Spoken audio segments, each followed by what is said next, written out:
Why will burgers be $25 next year? You know, it's not just burgers, it's beers, it's dog food, it's water, it's iPhones, it's cars. I had an experience like that recently when I got a new car. They're all going to skyrocket in the next year in price. And there's a whole bunch of reasons why. And I think that the mainstream media is not being honest with you on these topics. They're not reporting the whole story of why things are going to cost more. I don't care if it's food or if it's electronics, if it's the new video game playing system, whatever it is, things are going to cost more, and people don't understand why that is. They have kind of a little understanding from the mainstream media, but the mainstream media is not being true and upfront about what are the true causes of this increase in prices. And what I'm going to do is I spent a lot of time kind of investigating and unpacking the real reasons why we're going to face a lot of shortages, chip shortages, a lot of increased costs between now and the next year. And I'm going to give you those things. I'm going to reveal those reasons so that you'll better understand them and be able to hopefully avoid them. I'm going to give you some reasons today, or actually give you a plan today to avoid some of these costs in the future, so that you're not going to have to feel as much pain as a lot of people out there who don't know what the heck is going on. For those of you that are new to the live stream, my name is Ian. I'm a social media lawyer and a formal federal prosecutor.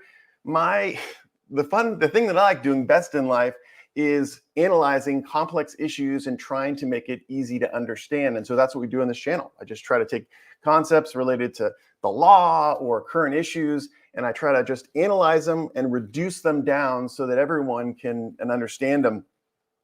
So, as I said before, the cost of goods and services is absolutely blowing up. I have this slide that I think is going to blow your mind as far as what exactly we're facing here. So I'll put it up on the screen here. All right. So it is predicted that within the next few months, and certainly even now we're facing this, these particular items, these products are either not going to be available or they're going to be selling for 1.5 to 2 times more than you're used to paying. So we have here canned goods, which is surprising to me, pet food, which is going to be difficult to find, evidently. A couple of factories have shut down, and the costs of meat and of all the different components of dog food have gone up. Liquor, I mentioned before, beer is going to be costing a lot more next year. Turkeys are going to be harder to find. Quality turkeys are going to be harder to find.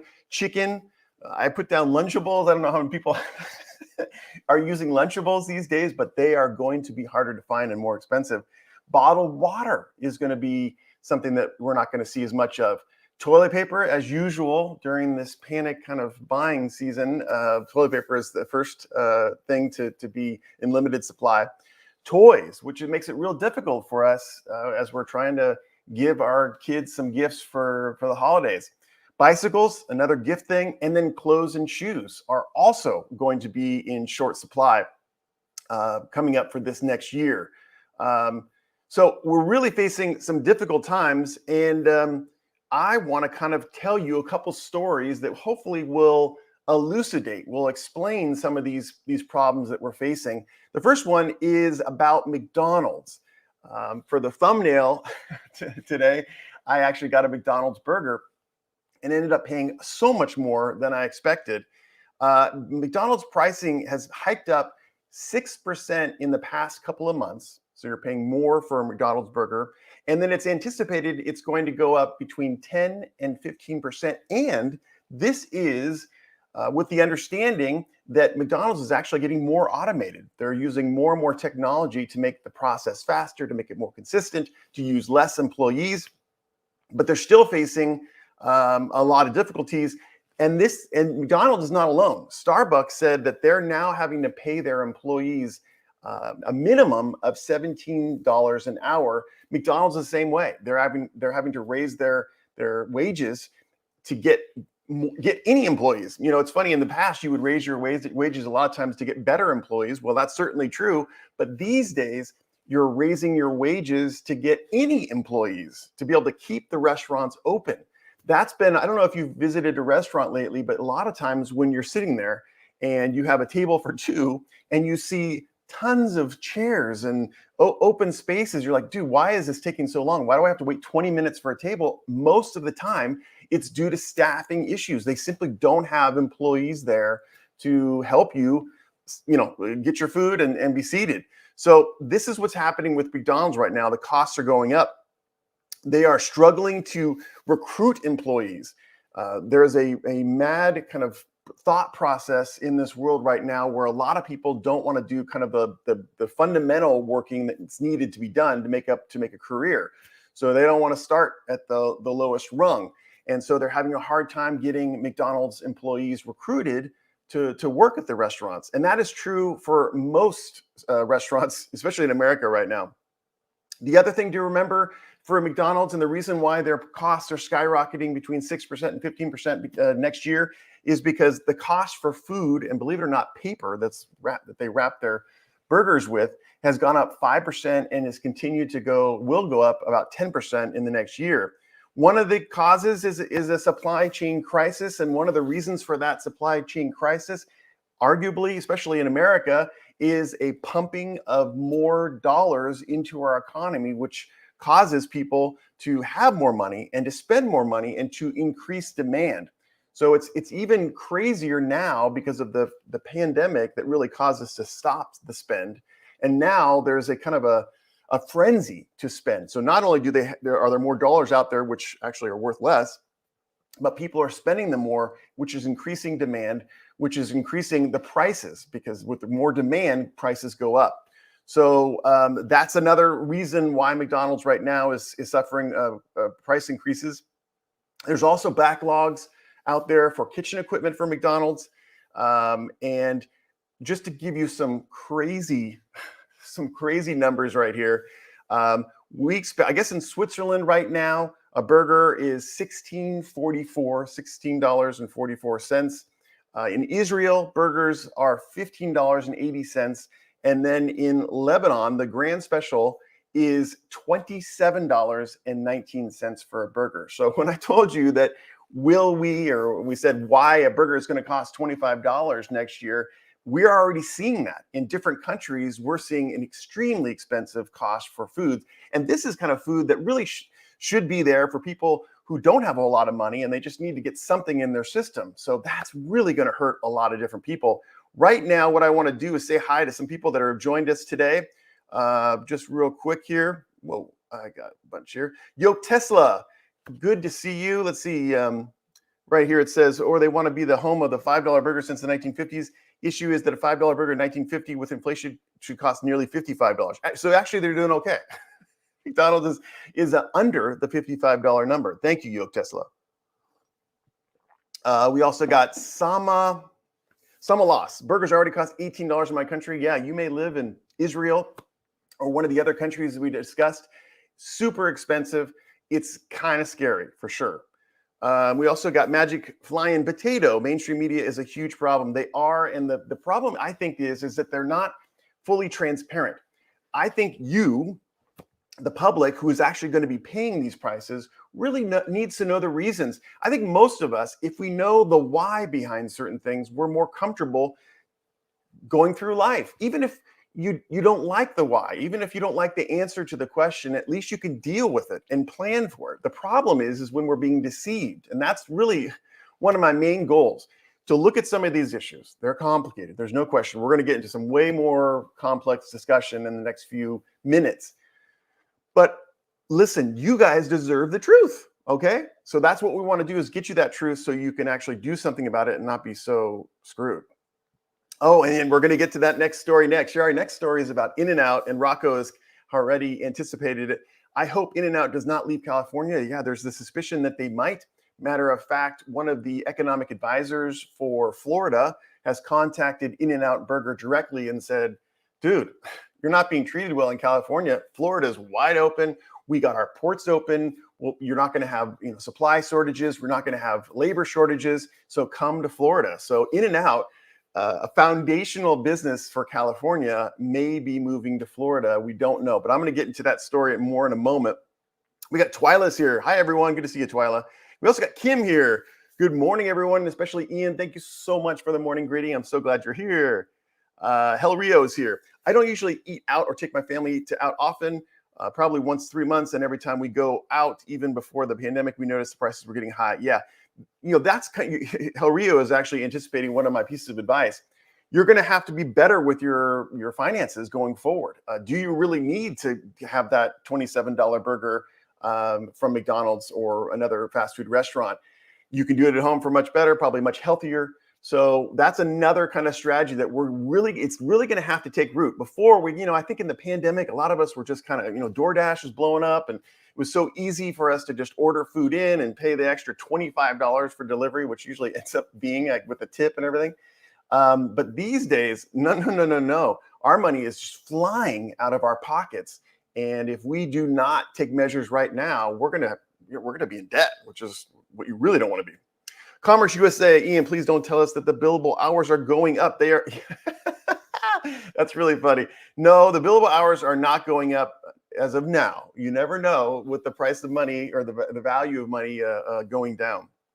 We also got, let me just say hi to Scent of Cheese. Alarmist garbage content. All right, well, it could be. I don't know. I think you could actually look at the mainstream media's coverage and see that almost every single day there's another story about the chip shortage, about supply shortage, about labor shortage. So listen, whenever I make these videos, I hope I'm wrong. I hope you later on, a month goes by and cost of a burger is, $3, and you're like, that Ian guy was full of it. No problem. My goal at this point is not to be alarmist, but it's to signal you with the reasons for what we're facing, and that way you can avoid them. So this is the worst conservative ads I see in you. Oh, conservative. We got Coin Dragon. My Wendy's order was $5 more than usual 2 days ago. Yeah, it's happening. Thomas Hughes, I make everything at home now. Well, Thomas is actually very smart. He's one of the most smart viewers of our channel. He always writes really awesome essays and things in the comment section. And again, I anticipate that he's making mostly things at home because it doesn't make sense. But I will say this, and we'll get to it in later in the program. I don't even think you're safe there, because we're going to see some shortages in things that you have at home also. And things that you have at home generally are going to cost more.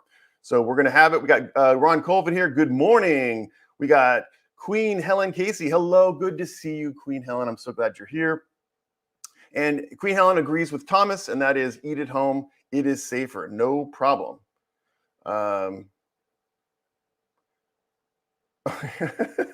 Yeah, it's got a funny comment from the Scent of Cheese. I kind of like Scent of Cheese. That's fine. I like it. He's talking that I'm making content like Alex Jones. The way about Alex Jones, I would talk like this, but no, I'm not doing that. Let's see. Yeah, we got The Awakened Satan Within Christ. Very interesting screen name for his channel. Oh, let's see. What is he saying? Squeezing out the middle class, replacing middle class with illegals. Well, I don't know about that, but I do know this, that this shortage and these increased costs are adversely affecting the middle class, the lower in the middle class that you and I are in. So, I think the wealthy people, they have hedges, and we'll talk about ways to have hedges later on in the program. But I don't think they're being as affected. I think what we're starting to see is people who have less money have to pay more money. So that's not good. All right. So I want to say hi to, let's see. Whoa. Sorry, I'm missing the comments. Darn it. Oh, I want to say hi to Jerry. Holy smokes. Hi, Jerry. Good to see you. All right. Let's do this thing. Let's move on to something else. I did another slide I think is really going to bring it home to you here. We have another thing. In the next year, we are going to see less and less appliances available. We're going to see less copper as a foundational element for a lot of our devices, especially electronics. Drywall. A lot of people are building their houses now. There's going to be a shortage of drywall coming out. Electronics, which is part and parcel of many of our lives. We just love our cameras and our computers and things. Those are going to be in short supply. Furniture, we could probably live without, but still it stinks. HVAC, lumber is going to be hard to come by. PVC and steel, excuse me. And I don't know if I mentioned it on this particular, I guess I didn't on this slide, but we're also seeing an absence of cars out there. I had a leased car, and I had to turn it in and get another leased car. And not only did I have to get a much smaller model, less expensive model, but it was so hard to find. There was only one left. And the dealers right now in car dealers, I don't know if you know it, are charging minimum of $5,000 above MSRP. I mean, it used to be that I think the conventional strategy when you were going to negotiate a car was like 500 under sticker, right? 500 under the MSRP. These days, you'll go to the lot and the MSRP will say 26,000 da da da da, and you'll go in, you'll go, okay, I'd like to pay $25,000 for this car. And they'll say, what? No, our price is 30,000. And you're like, wait a minute, the sticker is totally different. And they're saying, no, we're charging that because of the demand out there and because of the fact that new cars are so hard to find. So this is happening to me. This is happening to you. I hope to gosh you're not in the market for a car right now. I'm hoping at some point in time they catch up in the inventory and the supply. But right now it's happening. It's real. So be very careful. All right. So let me tell you another story here. There's a little burger image. I want to tell you a story about In-N-Out. Let's put it right here. So I can't remember who actually suggested, I'm sorry, but one of the commenters talked about the In-N-Out story. I don't know if you know about the In-N-Out story. In-N-Out, a perennial burger chain in California. I was talking about it with a friend the other day. Not only are their burgers good, and I think their fries are the best fries around, but what's so good about In-N-Out is that they're so simple. There's a couple things in the menu. There's a burger, there's a cheeseburger, and there's variants of that. You can get up to 4 burger patties in one of your burgers, and they're cheap. It's so funny. You can go in there and get, I think, a number 1 or something, which is a double, and you can get it for $5 or close there too. And it comes with fries and a drink, a burger, and it's very big and it's very filling. So for us Californians, I was born and raised in California, In-N-Out is just like part and parcel of our life. It used to be even cheaper, but now it's amazing to walk into a lunch place and be able to pay $5 for a full lunch. So that's In-N-Out, born and raised California. Well, on August 20th, San Francisco put into law the requirement that in order to eat inside a restaurant, you need to have proof of vaccination status. So what In-N-Out did is they complied with the law. They put up signs everywhere saying that this was true. But I don't know if you've ever been to an In-N-Out, but when you go to an In-N-Out, for the most part, they're always jammed. I don't care if it's 3 in the afternoon or right when they open at I think 10:30 or 11 in the morning, there is a line. So In-N-Out physically has a hard time taking in the orders, let alone checking for compliance with a vaccination card. So what ended up happening is over time in this last month, these last few weeks, they just couldn't check everybody's COVID vaccination status. And as a result, they got fines from the San Francisco Health Department. They got fines, and eventually the San Francisco on the wharf, In-N-Out was shut down, entirely shut down. The restaurant was shut down for violations of this law. Now, In-N-Out's counsel and their executives responded that they says, we refuse to become the vaccination police for any government. It is unreasonable, invasive, and unsafe to force our restaurant associates to segregate customers into those who may be served and those who may be not. And so they firmly held that. The San Francisco restaurant was reopened shortly after, but only for outdoor dining, so they didn't have to do the vaccination check. But the Pinole and the San Ramon, I was raised in that area. San Ramon In-N-Outs also got fines, and then eventually on October 27th, at a location in Pleasant Hill, which was another place I hung out when I was a kid, that location was shut down for the same situation. In-N-Out was not checking COVID vaccination proof, and the restaurant was shut down. In-N-Out is in a very precarious position. They're not opposed to the vaccine or not. They just don't have the manpower, the staff, or the desire, frankly, as you can tell from their statement, to check proof of COVID vaccination status. So what has happened, and I think I alluded to it earlier in the program, is that now Florida's come in and Florida's economic advisors have said, In-N-Out, feel free to come to Florida. We not only don't have the supply problems that a lot of the country have, but also we respect your thought that you do not want to become the proof police, making sure that people have proof when they come into your restaurants. So that's another example of why the burger for next year, especially at an In-N-Out, is going to cost more next year. One is it may not be available. In-N-Out may literally, I can think of 378 units, stores may actually transfer many of those units across the country, or certainly to Florida. So we may not have access to it. And then secondarily, this is going to cost more money. If they want to continue to do business in California, they're going to have to hire more employees. More employees are hard to find. And as a result, they're going to have to pay more and more to get employees out there, not only to take the mass orders that exist for In-N-Out, because usually there's a huge line, but also to do a check, for this vaccination proof card. So what does that mean to you? With more cost for In-N-Out, they're going to have to pass it on to the consumer. And in turn, our burgers are going to be upwards of $25 next year. So really not a good situation, but it is what it is. And now what I want to do is get into the why. I really want to spend a moment to figure out why this is happening. Why are we facing these increased costs? Why are we facing these chip shortages? Why are we facing these labor shortages all together? And so what I did is that, like I said before in the beginning of the program, I did some heavy duty research, and I found some reasons for this problem that, again, are not available on the mainstream media. You're just not seeing it. I mean, I've read so many articles in the Wall Street Journal, the New York Times, Washington Post, and they just talk about the fact that, inflation is here. So, money is valued less and people are spending it. They have a hard time finding employees. I mean, literally just very surface reasons, not going to the heart of it and not giving you what you deserve, which is the truth. So we got to do that today. That's why I came up with this show, because I really want to do that. Before, I just want to say hi to a couple more people here. Let's see, what do we got? We got Scully's House of Thrillers. Hey, Ian, good to see you, Scully's. We've got Timothy Foster.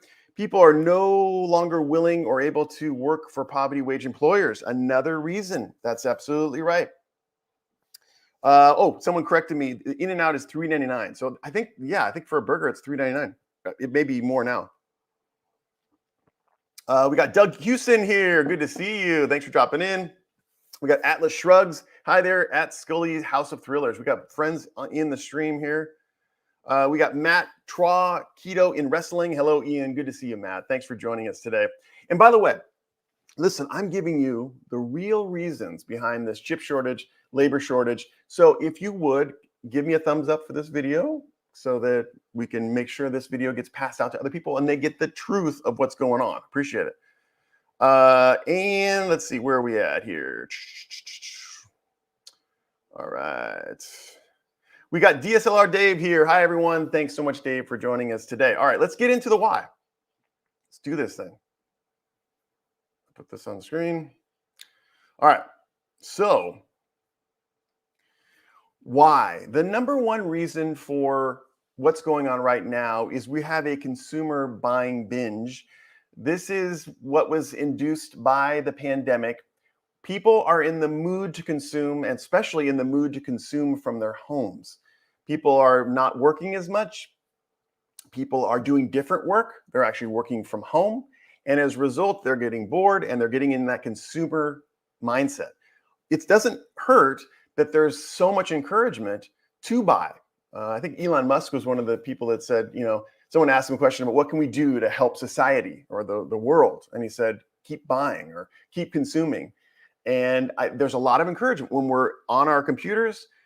Even if we're working, there's ads popping up all the time, and there has become a buying frenzy. And also we have in our collective minds, our memories, we understand that back in the pandemic time, there was a time when there wasn't stuff on the shelves. And so we're kind of in this panic mindset. So people are vested with the interest in buying, consuming, being at home more often. And some of us, fresh with some cash from the government, have the money to spend. And so we're going to spend it. So that's the first reason why we're seeing these shortages, the chip shortage, the labor shortage, the product shortage, the service shortage.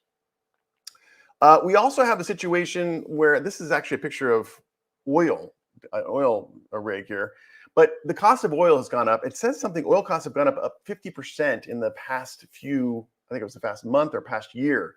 So the oil prices have gone up, and as a result of that, it costs more to ship stuff, whether it be by train, by van, by semi truck, whatever it is. So that increases prices. One of the things I didn't mention before, and I don't have a picture for it, is that we also had some closed terminals and closed ports. Primarily in China, we had some ports and terminals that were closed due to COVID scares. And as a result, that really built up with the merchandise, and it slowed down the works and also made it more expensive for stuff to be transferred from China to America and the other Western countries. And then we have a very complex labor shortage problem. So as you guys know, much of the things that are at least in America and certainly other countries too are manufactured in other countries. And so they get to your doorstep sometimes in 2 days with Amazon Prime because of the fact that there's a bunch of people in the supply chain that have to make that happen. What we're seeing right now as a main cause for a chip shortage, labor shortage, product shortage is the fact that there are not enough drivers to drive containers. I guess the trucking industry, they did a figure, is down 80,000 drivers in the past year. So without there being drivers, there's no one out there to transport stuff from the manufacturers to our doorsteps. It's also true that I think that with respect to the pandemic, there's people out there who are afraid to work, who are afraid to interact with the public like truck drivers often do. There's people out there who don't want to face vaccine requirements and so are either not working and getting unemployment or out of the industry entirely. There are not enough railway workers. There used to be a lot of people who would work for the railroad because it was steady work. That has happened since the pandemic. That has been reduced substantially. And despite the fact that the ports, especially like the LA port, they're telling us that everything is working fine, they can work 24/7, but it's actually not true. Ports have perennially been understaffed. And so the workers there that actually work the cranes, that work with the containers, that drive around the actual lot, there's not as many. And as a result, that's increasing costs and increasing costs to the consumer. So that is, we also have it's funny, I'll point it out right here. We also have a container chassis scarcity. There are, the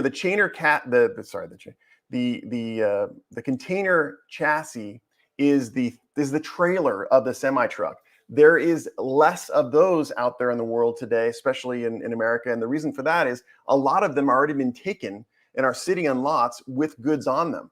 So what happens is when you're a driver going to the port, you own your semi, but you don't own the trailer. You come over, you hook up to a trailer, you take it to the destination, and then you get a new container chassis.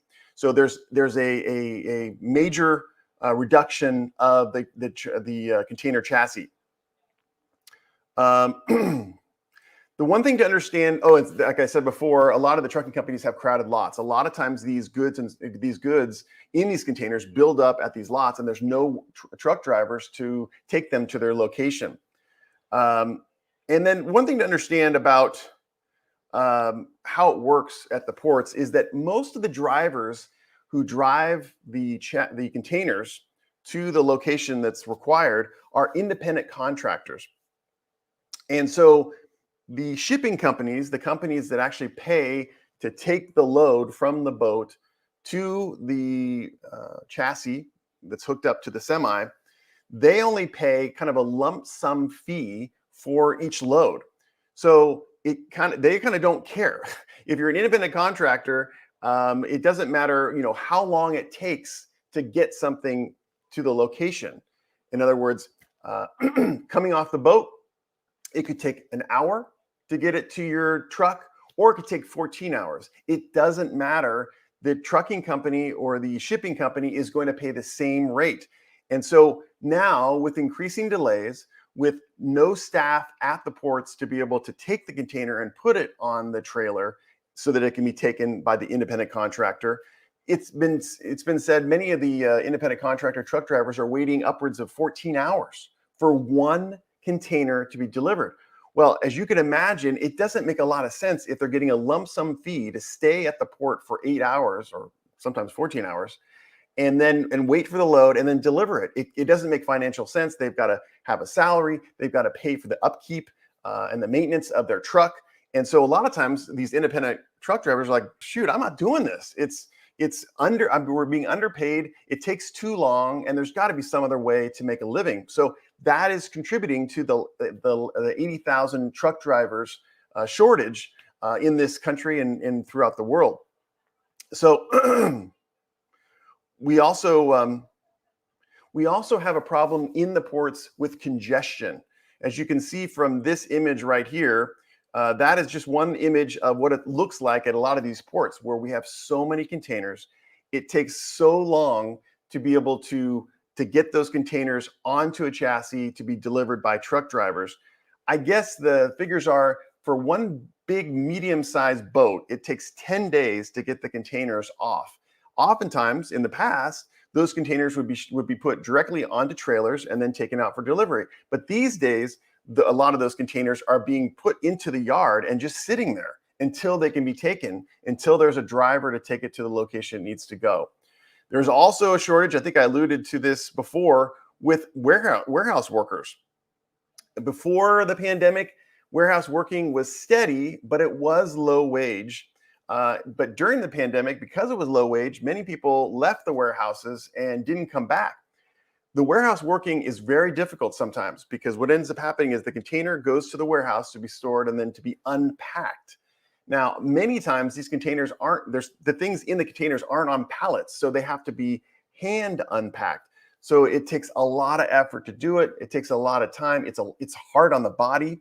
And if you're not being paid that well, then you're tempted not to do this type of work. So we are seeing also a warehouse worker shortage.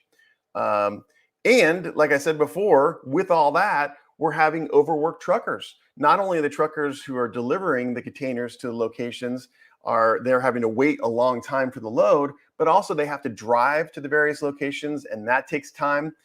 One of the things that has been difficult in the past week or so is there's been this talk by President Biden that we're going to open our ports. We're going to have 24-hour, 7 days a week working at our ports to be able to get us caught up and to get prices down. Now, the ports can do that. They allege that they have enough staff to be able to keep their office or their operation running 24/7, but the truckers don't. You understand that truckers also have regulations. They can't work more than, I think it's 14 hours based upon federal rules.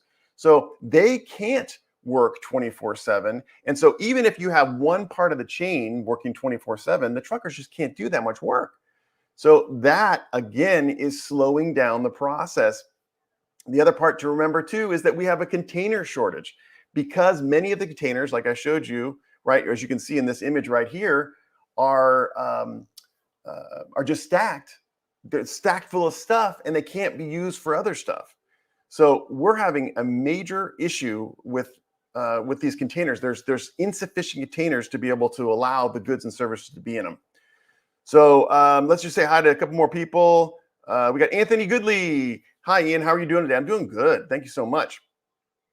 We have, let's see, Yakar Yasharel. Inflation is good, right? Who said that again? Yeah, that's really funny. That was one of the first comments of the stream was inflation is really good, right? No, it is absolutely not. We got Yoke Tesla saying In-N-Out won't go to Florida. They don't expand because of their supply chain requirements for their meat and who they get supplies from. That's the reason they don't expand currently. Okay, well, it's interesting. We don't know for sure. We may start seeing some units, some stores moving to Florida, though, just the case. They're going to get better treatment, it sounds like, from the Florida government. We also have Saw Dog Wrangler. I worry if everyone says there will be shortages, there will be definitely shortages, as this is a trigger panic buying. Yeah, and when I do these videos, I hope people understand that the intent is not to create panic. The intent is to say, hey, wake up. These are the facts. This is what's happening. This is what's happening. This is the truth. And so here's how you can protect yourself. Here's how you can change your way of life. Like Thomas, who's cooking at home. Do things differently, because if you don't, you're going to end up in debt and even in worse straits than you are. So yeah. We got Boy 3 Productions, even at McDonald's. That's absolutely true. Let's see. Sorry, I'm trying to catch up here. Lone Wolf 7878. The country's been falling since 1913 when the credit system was adopted. The country's greed is what is sending it into the downfall around the world. Well, I understand what you're saying. The credit system is very difficult. That's why I think the Federal Reserve is coming up with a new type of credit system, which hopefully will help. We've got Vivica Hess here. Teenage trucking training is so desperate. Yes, definitely. We got Saruba Saravastaba. We Indians love to work in USA as software engineers. Well, we need you. That's another thing that is in short supply are engineers in America and Canada and Australia. So yes, people who love to work in engineering, that's great. Yeah, and then the other thing Atlas Shrugged says, which is really true, is that regulations prevent many truckers from going into the ports. We have regulations that prevent them from going to the ports. We have regulations that say truckers can't work, obviously, 24/7. We also have another thing, and that is we have environmental regulations that make independent contractor truckers have a difficult time with trying to keep up with the demand. So here it is. Especially in California, but in a lot of different states and a lot of different countries, there are regulations out there. There is stringent regulations for emissions for various aspects of owning a truck. And so in the past 5 years or so, many independent truckers have been getting out of the business, especially in California, because the regulations are so stringent, the emissions regulations.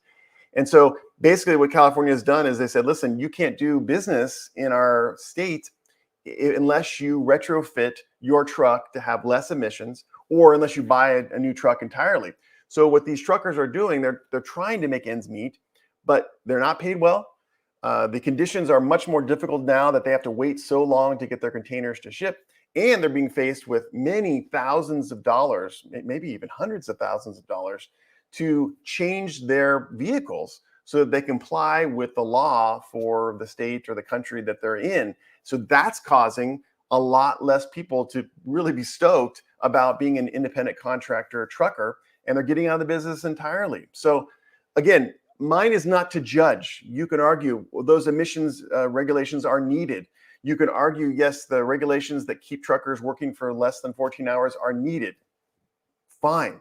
What mine is to explain to you that these are all contributing factors to raising costs for us. And so I don't think it's disputed. It's not fear mongering. It's not trying to be emotionally triggering. It is just what is happening right now. So that's what we need to take down of. Chaos Flower says there are plenty of drivers. They just don't want to drive. Either red tape or depressed wages. In the UK and DVLA is mostly still working from home due to COVID, so it isn't processing licenses. Yeah, I didn't know that I guess the Department of Motor Vehicles is people are still working from home. So yeah, that is a real issue. There are plenty of drivers, they just don't want to drive. That's a major part. And then Atlas Show says independent contractors are not allowed in California ports. I don't know if that's true or not. I did do some reading that says that there's both union and non-union allowed in California ports, but Atlas, you may be right. Got fencing one goat. During lockdown, my pastime was bidding on stuff on eBay because I was bored. Also got a little high by winning. Yeah, I know, the dopamine. Now I'm full of stuff and I don't need, so I'm relisting on eBay to get a high off of selling. Well, I didn't think about that as a solution to this issue, but yes, I know we bought a lot of junk during the pandemic time, but now's the time to sell it and to get lean and to get mean, to get minimalistic. Yeah, Trollboy says, who give a crap about California anyways? Well, I know what you're saying. You know, born and raised in California, probably the best environmental state. What I mean is it's beautiful in California, but there are so many restrictions and it is getting more difficult to make an honest wage in the state. So I hear what you're saying. We got the Queen Helen Casey. People are standing up to this thing here. Yes, I see what you're saying. Little code emoji. Because nobody wanted to take a ticket and it's right, not the government. It's their right, not the government. Yeah. So yeah, I agree. That's happening a lot. Leo Sketches is here. Nice to see you. Thank you. We also got Amarok Games. Hey, Ian, question. I have seen your video about why YouTubers should get an LLC. My question was, how would you go about the logo? Would you need to copyright that too? You could. So we've got a question about LLCs and about whether or not you should copyright your logo. Logo is a piece of art. So you definitely could go to copyright.gov and get a registration for your logo to protect that work. I don't know if you're going to need it, but you certainly could do it. It's not expensive, between $35 and $65. And then if it becomes your trademark, you've said logo, then you should also register it too at the Government Patent and Trademark Office. So yeah, those are things that you should probably do to protect yourself. But I will say this, that in the beginning stages of your business, probably not as needed as later. You don't want to spend too much money on all those government filings before you're actually making a profit. So I would do that first. Super Dave USA says, last year I was paying $1.50 a gallon of gas. Now it's over $3. Yeah, we talked about oil prices going up by 50%. That's happening. That's raising prices. And then, of course, we got Yakar saying, no one wants to work for nothing in a dangerous environment. True. And then we got Commerce USA. Where's Commerce USA? Nobody around the world is listening to Brand. Why would the logistics industry follow his expert guidance? I didn't know that now Brandon is code word too. I know let's go Brandon, but I didn't know that Brandon is code word. So that's good. All right. Vivica is saying good morning from San Diego. Good morning, Vivica. Thanks so much for joining us. We got Atlas Shrugs. The Fed won't help at all. Anyone who believes that is a fool. All right. Yeah, exactly. Yeah, buy a new truck at about $250,000. It's happening. It's really, really happening. We got John Sukas. Great info. I learned more in this live than reading a dozen articles. I am from overregulated California, and I can say it's very hard to open a business or run one. I don't want to have to leave my state. I know. I don't want to either, but I have. Yeah, I think I mentioned to everybody that I recently moved to Arizona, and really liking it. Don't have a lot of the restrictions that California does have. So this may be the impetus you need to expand your horizons and get rid of those blocks and move on to a different state. We've talked a lot about now kind of the reasons why we're having this shortage. The reason why a burger is going to cost $25 next year has to do with overworked truckers, the conditions of trucking not being something that they really like, and as a result, they're not making a lot of money. We have a warehouse worker shortage. We have a container chassis shortage. We have a container shortage. We have governmental regulations that are interfering in the path. We have not enough railway workers, increased oil prices. We also have a buying frenzy. And then we have some terminals and ports that have been shut down in the past few months and certainly last year that have contributed to this increase or shortage of goods. Now, let's move to what in the heck are we going to do? What's going to happen in the future to this? And what's my thought on that? I have to tell you, to be honest, I don't think it's looking good. I don't think there's enough motivated parties out there now, and by motivated parties, I mean the trucking companies, to be able to pay more per load and to get more and more truckers in the business to make it not only worth their time, but worth what they do as far as their paycheck goes. So I do think that probably one of the things we're going to see is these rates for shipping and, of course, consumer costs continuing to go up. I read an article this morning saying that most people are projecting that we'd have these increased costs for just 2022, but it looks like it's going to go even further, especially with respect to the chip shortages. What we have to do is figure out a way to better compensate the workers within the system so that we get more and more in the system.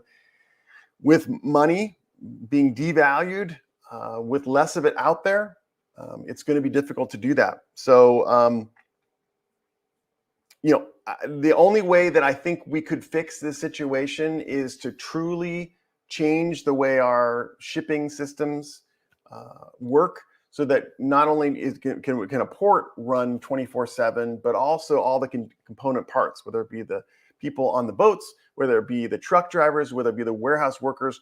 We would have to get more workers into the system. And unfortunately, that's going to be difficult because it's going to cost more to do that, right? We talked about wages at Starbucks minimum going to $17, with McDonald's soon right behind that.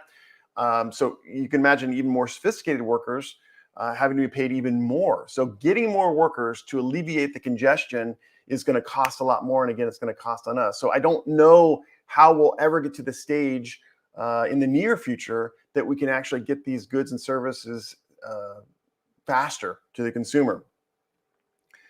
So I hate to have one of these negative predictions, but bottom line is I think the shipping crisis is here to stay for a while, and we're going to have to deal with that. So what do we do to be able to get out of this situation? I think I don't want you to panic buy, but I think one of the solutions is for you to try to get what you can now. If you're going to need a car in the next year or so and you can afford it, you may want to start looking for a car now, because I think there's going to be fewer and fewer cars out there, whether you're going to be priced out of the market or they're just not going to be available. So again, I never would encourage panic buying and going to the grocery store and buying toilet paper and that kind of stuff. But maybe you should think about stocking up on essential supplies right now. Maybe you should think about cutting costs. Thomas Hughes was on our program today talking about the fact that he's eating at home all the time. And he's doing that for a reason. He's making sure that he's conserving his financial resources, and he's not seeing the value in him buying stuff or going to the restaurant for a meal. It's not worth it to him to pay $27 for a hamburger when he can have it for $5 at home or something like that. So the other thing, I got a suggestion in one of the comments. The other thing you could do is think about what is in short supply and then invest your money in stocks related to that. So certainly there's a container shortage, a chassis shortage. So a lot of people have suggested to me in the comments saying, hey, listen, you should invest in steel stocks or invest in oil stocks to try to compete with these shortages and try to make some money off them. Railroad stocks, people have suggested that too. And the final thing I was thinking for everyone is to think about investing your money instead in products and services that you don't need and things that will go up in value equally with the rate of inflation. So some of those things out there could be investing in gold or maybe potentially cryptocurrency or perhaps real estate, something that can preserve your money. So even if there's a lot of inflationary pressure, at least those items will go up in value commensurate with inflation so that you can protect some of your assets. So again, I think the only thing we can do now, because I think it's pretty clear that this labor shortage, chip shortage, product shortage is not going away soon, is for us to kind of get what we need now, because it's not as bad as it probably will be. And so get those Christmas gifts probably now. And also invest your money right now in things that will go up in value over time, so you can try to protect yourself about losing money and certainly not getting in debt. So that is kind of where I sit on this. It's not really a happy ending to the situation. I did not want to just take you down a primrose path and then say, okay, but there's nothing we can do about it. But there is something we can do about it, but I don't think the situation is going to get any better. So let's see if we can get to some comments here. Yeah, I think Atlas Shrugs was saying the situation will never be changed without a total philosophical change, and that won't happen. Well, again, I hate to be so negative. I don't know. I mean, the other part is government action. Could government action help? But then again, whenever the government gets involved in something, a lot of times it's a disaster, as we saw this last couple of years. So that's difficult. We got Cyber Editing checking in with some thumbs up. Thank you so much. Let's see. I got to catch up here. Sorry, guys. Let's see. We got 34 Media just saying good evening. Good to see you. Good evening. Anthony Goodley chiming in with "Let's go, Brandon," as usual. All right. So let's see here. Oh, this is a previous comment. Great. Yeah, and we got Yukar thinking about moving back to Texas. That's a common refrain. A lot of people are doing that because of no income taxes. Yeah, I bet that's true. 34 Media says we pay equivalent 4.3 $4.26 a gallon here in Australia for fuel. I'm sure it's really expensive. Magic Flynn Flying Potato. People with a problem with people moving from California to Arizona is they are bringing their failed political mindset of California with them and voting for the same party that failed them in California. Yeah, that's happening not only in Arizona, but it's also happening in Texas. People are like, especially Austin. A lot of people are moving to Austin, and people are saying we're just creating another California in another part of the country. So I get it. It's up to us to change our mindset, as Atlas Shrugged said, for sure. Commerce USA says, left California over 30 years ago and never looked back. Enjoy Arizona, though a bit too warm for me. Absolutely. The summers are super hot, so I'm gonna have to deal with that. But I was here for this last summer, and it was doable. You know, you can just kind of get your stuff done early in the morning and in the evening. We got Yoke Tesla. Trucking companies will put money into companies like Tesla for long haul trucking because self-driving before they pay their own drivers more. They are greedy. Exactly. Yeah, I know that self-driving could come about at some point, but I think you and I both know it's not going to be for a long time. Just looking at what's happening with Tesla right now, and about the fact that more and more government regulators are saying you can't call this function on your Tesla cars self-driving.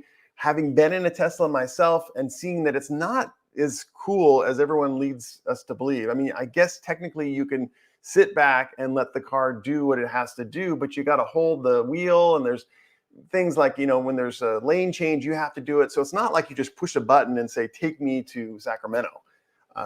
So with that being said, I'm sure these self-driving trucks are going to have to be even more technically profound, because we're not just talking about a small little vehicle. We're talking about a huge multi-ton piece of metal.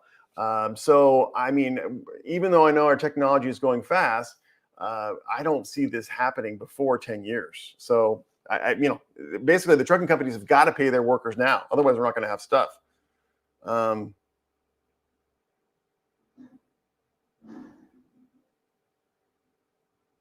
Yeah, your car says truth is truth. Speak the truth, brother. That's what I want to do for sure. Okay, I got Final Touch, amazing video live. Thanks, my friend. Thank you, Final Touch. I'd love to see your channel. Let me know what the URL is. We got Steven, the Jupiterian. I don't buy things from China or other companies outside the USA. That's another thing I didn't touch upon, and maybe it's because I'm just so pessimistic, and I shouldn't be. I should be optimistic, and we can take a stand. We can grow our own food. We can use less.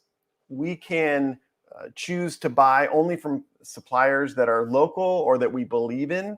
So that's another thing we can do. It just is going to take a major mind shift for all of us. And I think it's the correct one. But it's, I think JP Sears was talking about the fact that in these days, we can no longer voice our objections in a comfortable manner, sitting from a couch saying, I don't believe in that. It's time to get uncomfortable. So a lot of us who are against Amazon or against chemicals in our food are going to have to make choices that don't support that. And if enough of us can do that, then we can actually make a change. So I totally believe what you're saying, Stephen, for sure. We got Lone Wolf saying, I wanted to be a trucker, but I've noticed that truckers' wages per mile hasn't moved much in the last 10 years to even 30 years. Yeah, it doesn't make, that's one of the problems with our product shortage, is that there aren't drivers because it doesn't make financial sense for them to be there. They've got a lot of them have to have their own trucks, and they got to pay for maintenance. They got to pay for, retrofitting them. And then they got to wait for loads for many, many hours. And even then they're getting the same amount of money that they normally would for a load that would take 2 hours. So it doesn't make financial sense. Yoke Tesla says, buy a Tesla now and sell it for more in 2 years with 40,000 miles on it. That's what buyers from 2 years ago are getting offered on the used market today. Yoke Tesla, I think you may have something there. But one of the problems with this comment, it says, buy a Tesla now. You can't. I've tried. I've had, because I wanted to see what a Tesla's like. I've had a Model 3 on order for, I want to say 5 months. And my due date is not until April of 2022. And I'm not even thinking that that's going to be a true time. So a lot of it, it's like when they buy a Tesla now, well, where do I get it? They're not available. So it's true.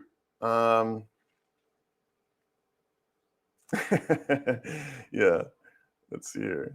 Oops, I missed the comments. Missed it up. Oh man, I'm sorry. The comments. Okay.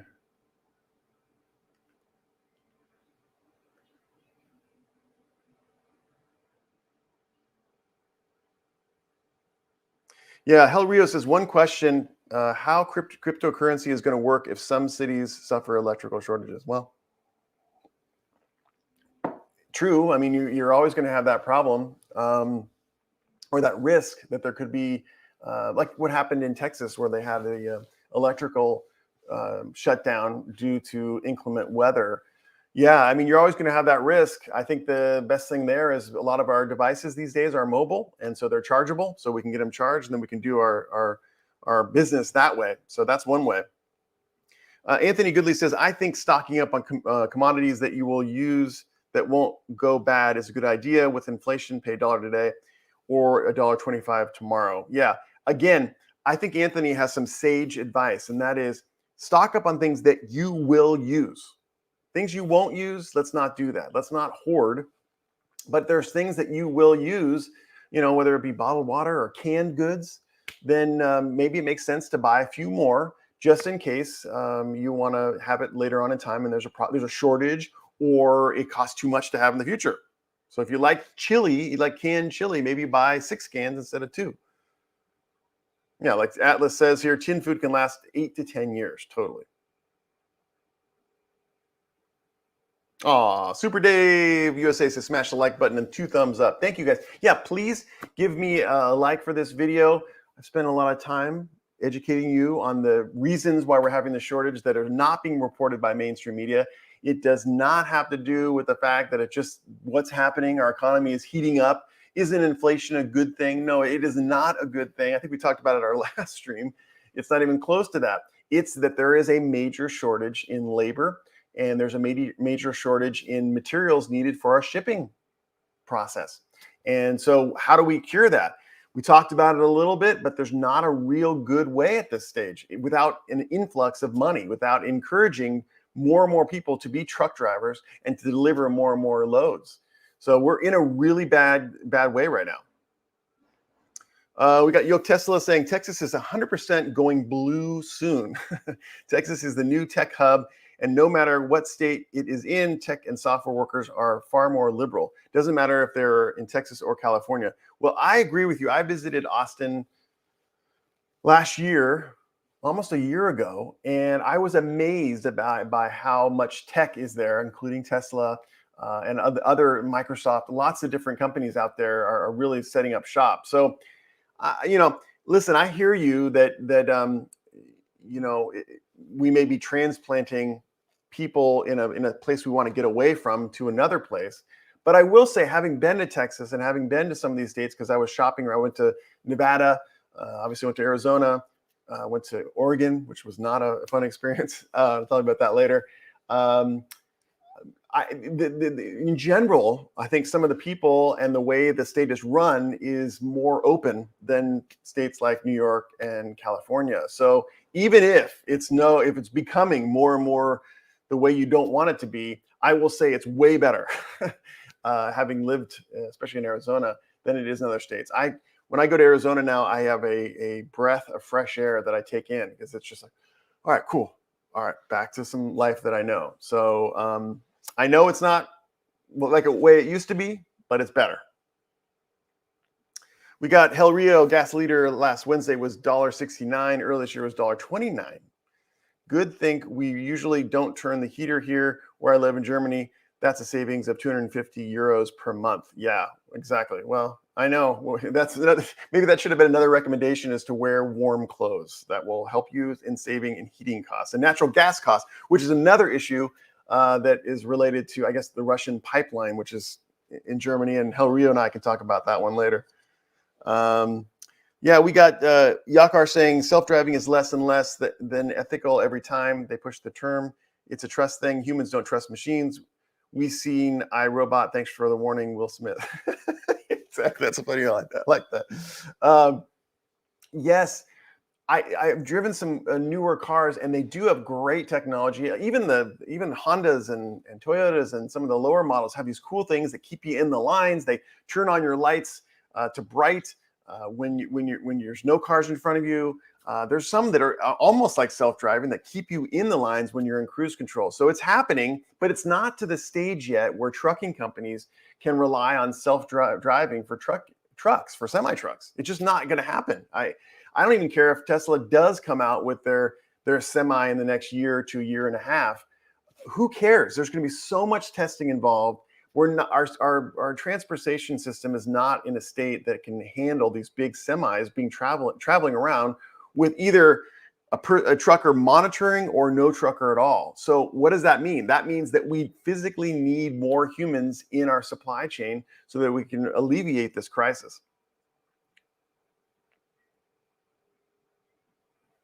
Let's see. We got Duke Tesla. Self-driving long haul trucking is much closer than for commuter cars. Long haul is 99% on highways, and almost all Teslas can handle highways without issue. Far after statistically than drivers. Far more, maybe. Yeah. Yeah. I mean, it's coming, and I believe it that when on long hauls, it's much better than street driving, but it's not here. Yeah, and Steven is taking the position, I always buy local, support your neighborhood stores. So that's what he's saying, and I think that's true. Circle Star, who are you going to give the ticket to and driving some?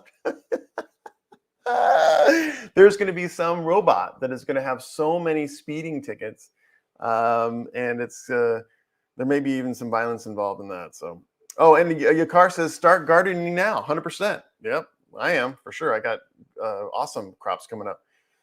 We got Commerce USA saying self-driving trucks, 80,000 pounds of rolling wrongful death lawsuits. I can tell Commerce USA has some exposure to the law because that's what you would have.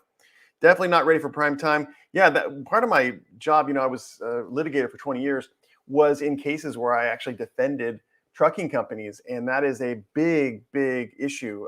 Trucking companies have to have lots of insurance. And if there is an accident involving a truck, there's many millions oftentimes paid out. So that contributes to increased insurance costs, which contributes to increased costs for us consumers having to pay those premiums. I love reading some of these comments. They're talking about iRobot and Will Smith. Oh, that's good. Hel Rio says, actually, lots of Germans prefer stuff grown in Germany, even if it is €1 expensive. Well, good. Organic stuff. Let's work on that. RG says, new Amazon, China-based hypersonic drone deliveries will change the supply chain problem. Hypersonic drone. Tell me about a hypersonic drone. Now, I think I know what a drone is, but is a hypersonic drone one that travels faster than the speed of sound? Light? So, yeah, RG, tell me more about that. I'm excited about that. I hope that is really true because we need some robot help right now. Shoot. I'm losing it.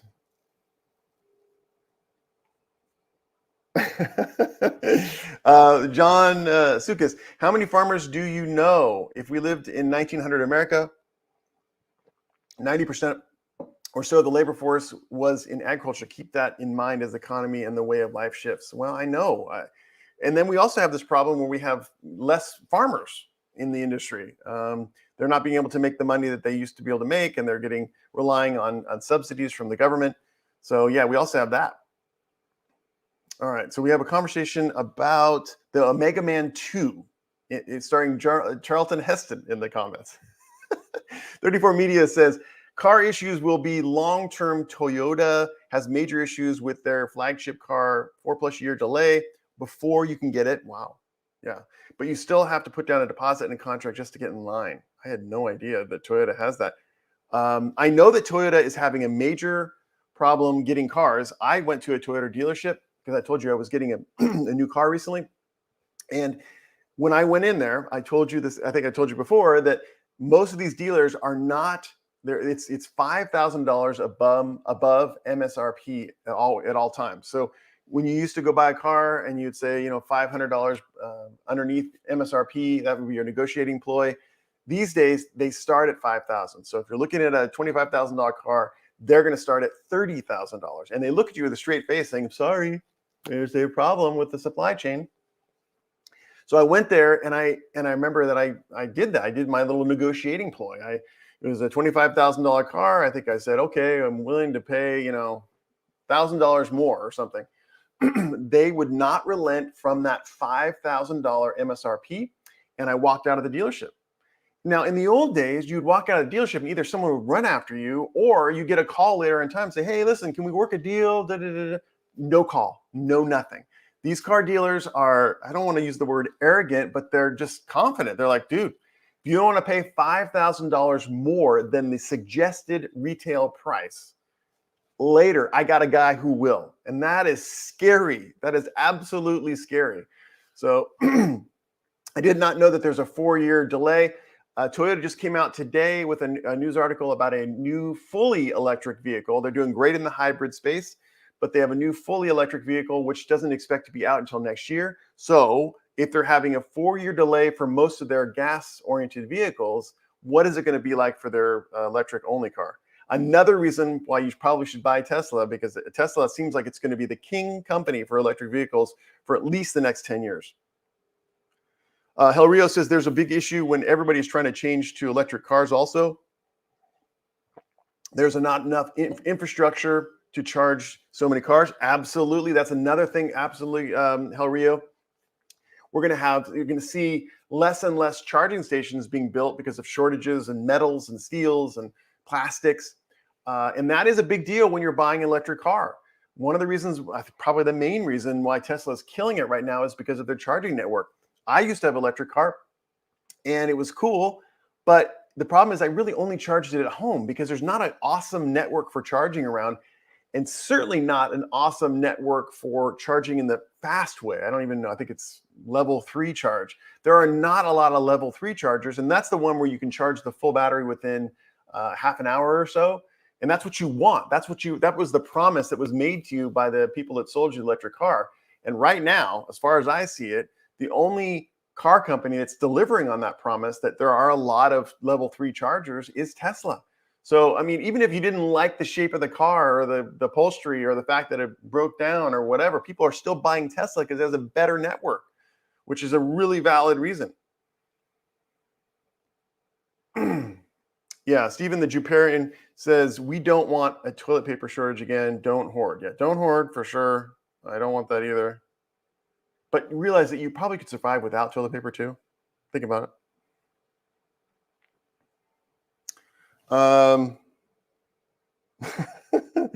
Okay, now we got 34 Media saying scariest issue is TSMC.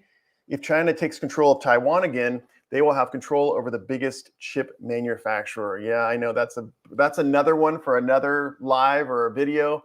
I am so worried. That's probably one of my biggest worries about that. I saw a great documentary recently about how easy it would be for China to be able to take over Taiwan. And then the more scary part is, what the heck would the Western world do?